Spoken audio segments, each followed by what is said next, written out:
दोस्तों, मेरा नाम पी असराज है।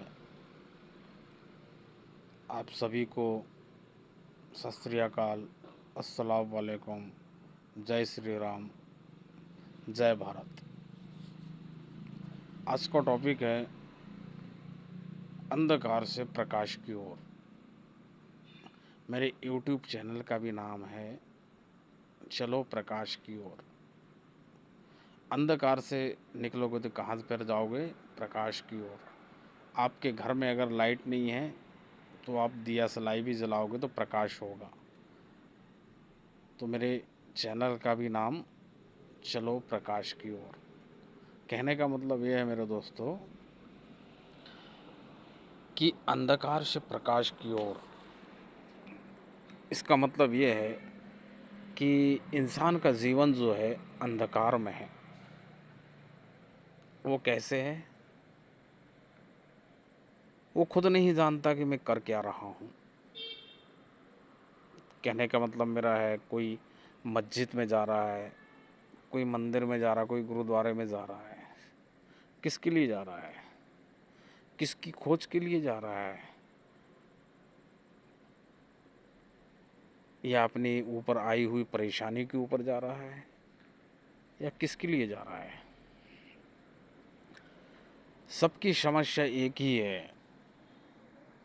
कोई कहता मैं अल्लाह के दरबार पे जा रहा हूँ, कोई कहता मैं ये इबादत करके अल्लाह के फजल से मैं जन्नत में चला जाऊँगा। कोई कहता है मैं भजन कीर्तन करके ना ईश्वर को प्राप्त कर लूँगा। कोई कहता है मैं गुरुद्वारा जाके मैं साहिब के दरबार पे चला जाऊँगा। सबकी अलग अलग मान्यताएं हैं। तो ये भिन्न भिन्न मान्यताएं कैसे हुई, इसका आप सोच विचार कीजिए थोड़ा। ग्रंथ भी कैसे अलग अलग हो गए। कुरान अलग गिर गया, बाइबल अलग हो गई, रामचरितमानस अलग हो गया, कई वेद पुराण अलग अलग हो गए। तो मेरे भाई, लिखे किसने हैं? खुदा ने लिख दिए, ईश्वर ने लिखे, गॉड ने लिख दिए। किसने लिखे? इसका कोई मुझे उत्तर दे देना। अगर जो उत्तर मुझे दे देगा तो मेरे से डिबेट कर लेगा। तो मेरे दोस्तों, ये जो है, ये जितने भी ग्रंथ हैं, कुरान है, बाइबल है, गुरु ग्रंथ साहिब है, सब अपनी जगह पे सही हैं। इन्होंने अपने विचार प्रकट किए हैं। क्या किसी में मारकाट लिखी हुई है कि मेरे धर्म को ना मानोगे तो मैं तुम्हें ज़बरदस्ती मनवा दूंगा? खुदा के बनाए हुए इंसान तो सभी हैं। ईश्वर ने सभी को बनाया है। कोई ईश्वर कहता है, कोई गॉड कहता है, कोई अल्लाह कहता है। शब्दों का अंतर है। तो इन अज्ञानियों को कौन समझाएगा? इन कट्टरपंथियों को कौन समझाएगा? ये तो कहते हैं कि हमारा धर्म ही बड़ा है, हमारा ईश्वर बड़ा है, हमारा गॉड बड़ा है। अरे बड़े भाई, किसी का गॉड बड़ा नहीं, किसी का अल्लाह बड़ा नहीं है। सब एक ही माया है।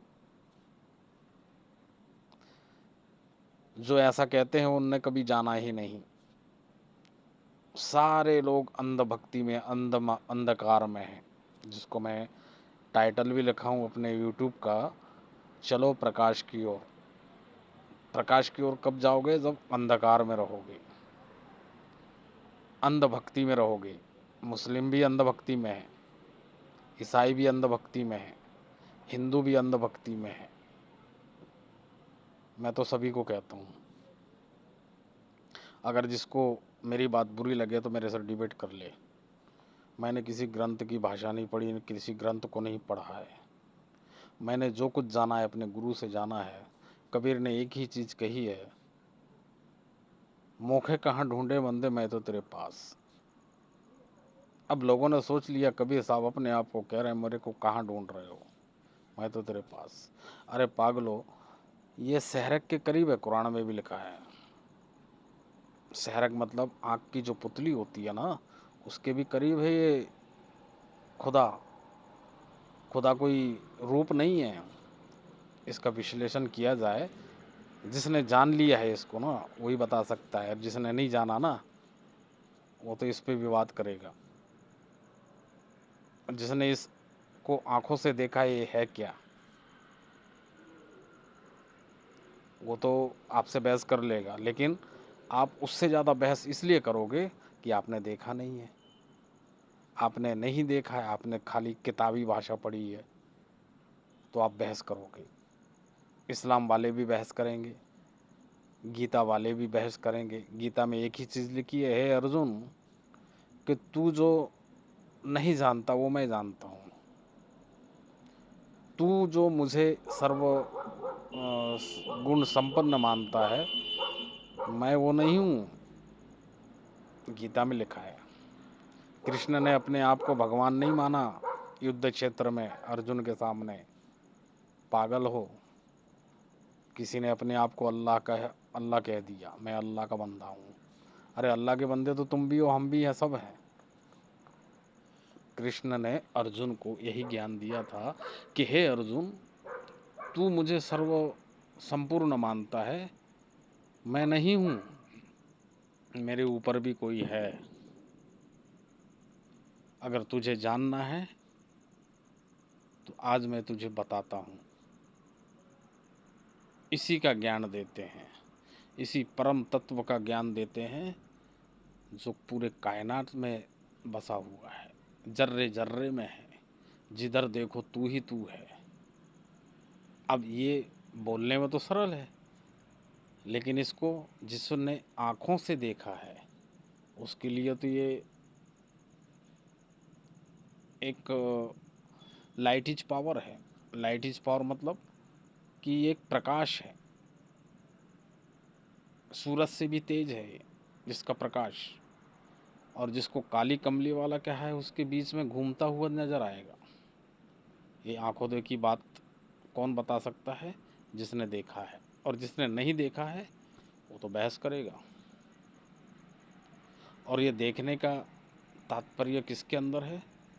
जिसने योग्य, जिसने सामर्थ्यवान व्यक्ति से, गुरु से इसको जान लिया है, इसको समझ लिया है, इन आँखों से देख लिया। मैं आँखों की बात कर रहा हूँ, कानों सुनी नहीं, मुंह जुबानी नहीं, आँखों की बात कर रहा हूँ, समझ लेना।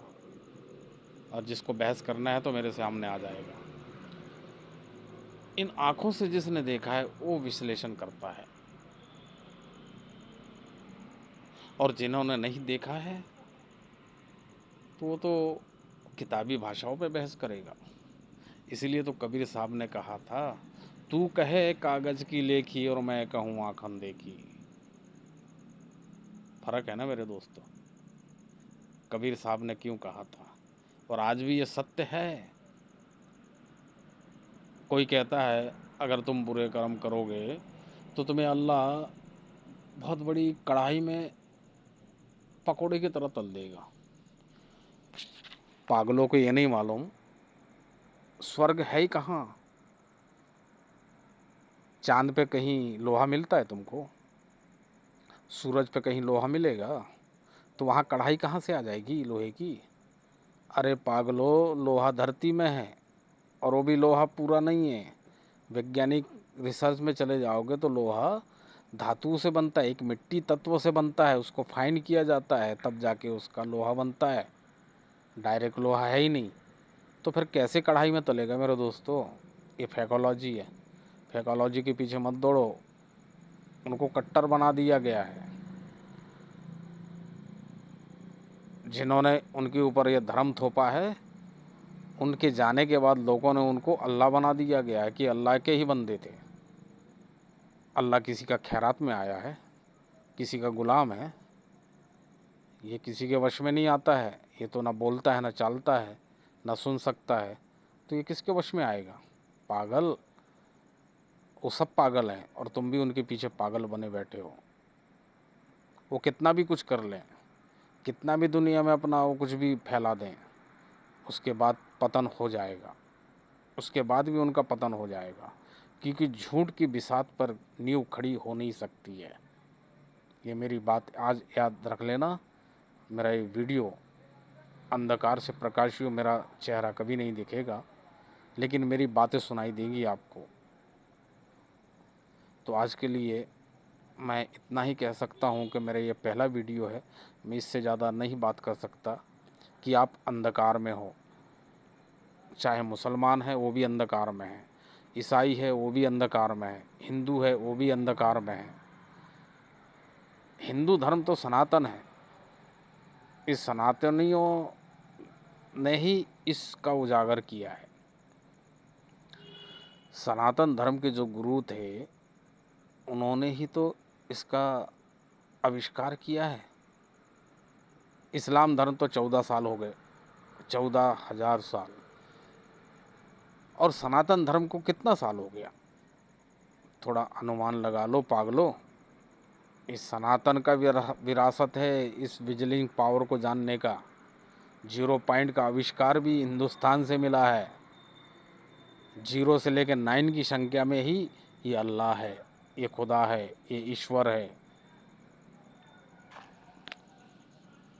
और यही पावर जब इंसान के अंदर से निकलता है तो ये कहीं नहीं जाता है, ना इसको कहीं प्रताड़ना मिलती है, ना कहीं कढ़ाई में झोंका जाता है, ना कहीं उल्टा लटकाया जाता है।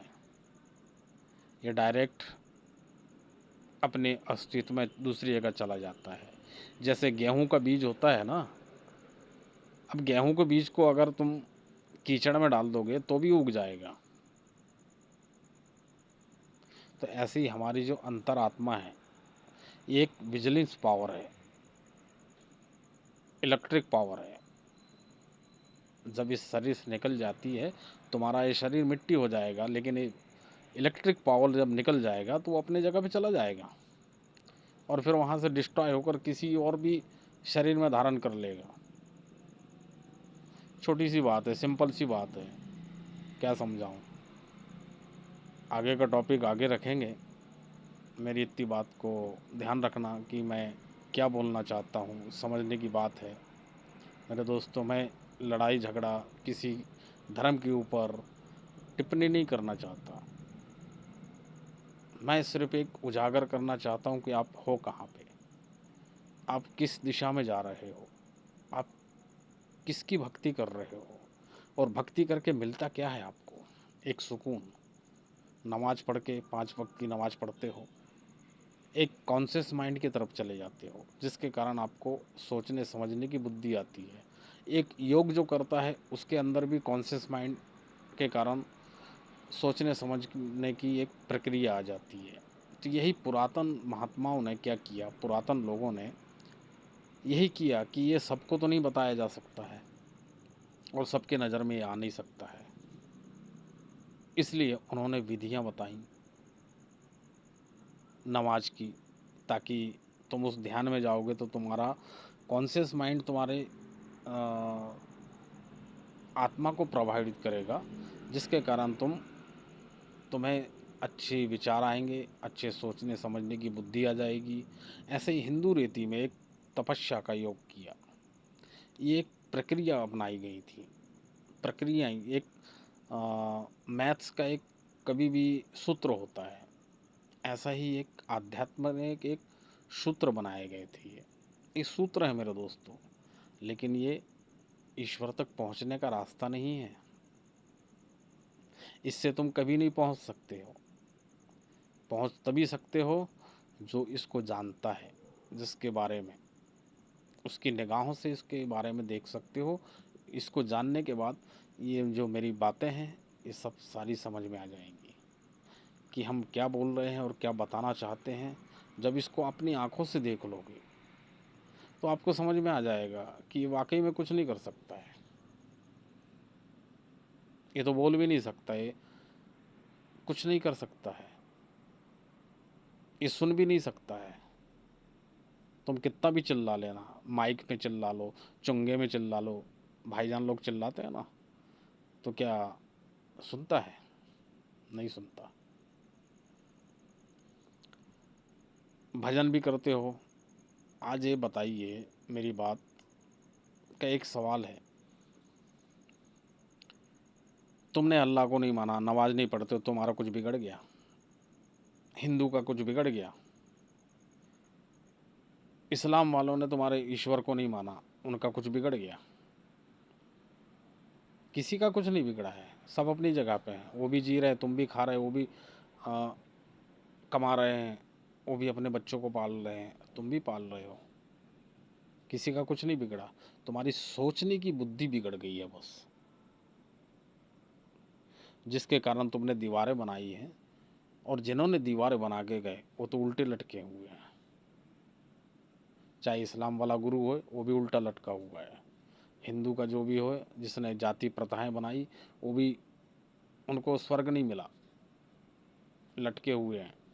ये मेरी बात डेफिनेट रखना, और अपने आस्थाओं को ध्यान में रखकर किस दिशा में जाना है, अपने कॉन्शियस माइंड को जागरूक करो, अपने अंदर की भावनाओं को जागरूक करो कि हमें किस दिशा में जाना है। दोस्तों, मेरे ये वीडियो, ये ब्लैंक वीडियो, ये डार्क वीडियो आपके कुछ काम आ सके, मेरी बात कुछ समझ सको तो समझ लेना।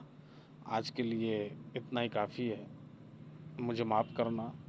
सभी दोस्तों को अस्सलाम वालेकुम, वाहे गुरु जी, जय श्री राम, जय भारत।